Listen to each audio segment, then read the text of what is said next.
Si on me demande, je ne suis pas l'ennemi du président de la République, ça c'est différent, mais je suis l'ennemi de la francophonie telle qu'elle est faite en invitant à table des dictateurs. S'ils veulent que je travaille dedans, qu'on m'enlève Sassou Nguesso, de toute façon Sassou Nguesso m'a interdit de rentrer au Congo.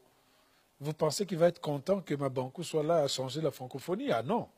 Il va fermer, il ne va plus donner le pétrole à la France, il ne va plus donner les poissons de la mer à la France, les sociétés Bouygues n'auront plus de contrats, ça va changer économiquement. Quand je regardais l'Organisation internationale de la francophonie, c'est quoi?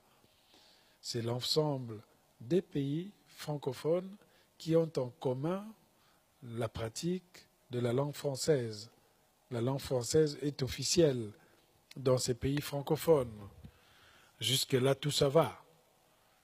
Mais en même temps, quand on voit à l'intérieur de ces pays francophones, il y a pratiquement 80% de ces pays qui sont des États autoritaires, qui sont des dictateurs, qui sont des dictatures, qui assujettissent leur peuple.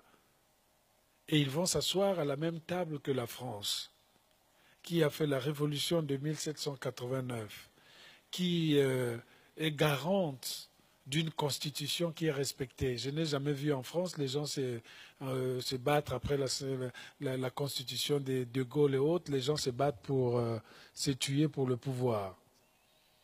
Quand Sarkozy, on ne t'a pas élu, tu retournes à Neuilly, tu vas t'asseoir dans ta résidence secondaire et puis point, c'est fini. Quand François Hollande, c'est fini, il rentre. Mais pourquoi les présidents africains, ils ne veulent jamais terminer le pouvoir? Ils meurent dessus, avec tout à l'intérieur. Quand Sassou Nguesso, président du Congo, qui est très aimé d'Italie apparemment, des gouvernements italiens, quand le président Sassou Nguesso est devenu président de la République, j'avais 13 ans. Et il est toujours président. C'est comme si en France, on disait, bon voilà, François Hollande va être président pendant 32 ans. Les Français ne vont pas être contents. Je ne prends pas votre exemple ici parce que c'est compliqué. Donc, j'ai écrit au président, je ne peux pas concevoir que vous me donniez le rôle d'aller en quelque sorte rénover ou quoi la francophonie, alors même que ceux qui décident du destin de la francophonie, c'est Sassou Nguesso, c'est Bongo, c'est Eyadema, c'est tous ces dictateurs. Driss Déby. Donc pendant que moi, Mabankou, je vais être là en train de faire des grands discours, voilà, on va faire ceci, cela, là, on dit qu'ils continuent à parler, et puis c'est eux qui en m'amènent l'argent. Donc la refonte de la francophonie passe par la négation, le refus même de la francophonie telle qu'elle est constituée comme institution. Il faut l'enlever des mains des politiciens pour que ce soit une francophonie au service des chanteurs, au service des artistes, au service des écrivains, au service des cuisiniers, à ceux qui savent manier ou ceux qui sont les ambassadeurs de l'imaginaire en français.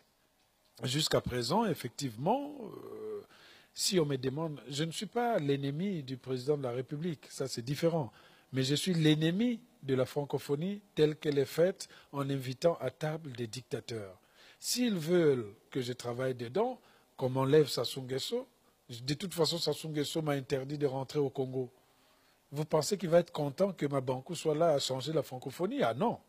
Il va fermer, il ne va plus donner le pétrole à la France, il ne va plus donner les poissons de la mer à la France, les sociétés Bouygues n'auront plus de contrats, ça va changer économiquement. Donc il y a des enjeux qui sont derrière où j'avais préféré garder mon intégrité au lieu de vendre ma réputation pour un plat de lentilles. Parce que moi j'attends. Dans un an, je leur laisse 1 an, 2 ans, je leur demanderai, tiens, mais vous avez créé quelque chose pour la francophonie, où en est-on? Jusqu'alors, je ne vois rien. Il y avait en février journée de la francophonie, rien n'est sorti. Ils ont fait des assises de ce pas, rien n'est sorti. On a promis un château aux francophones, rien n'est sorti. À la fin, je vous dirai, comme toujours, eh bien, rien ne sortira. comme d'habitude, on aime les grands principes, mais après, pour les applications, c'est tout à fait difficile.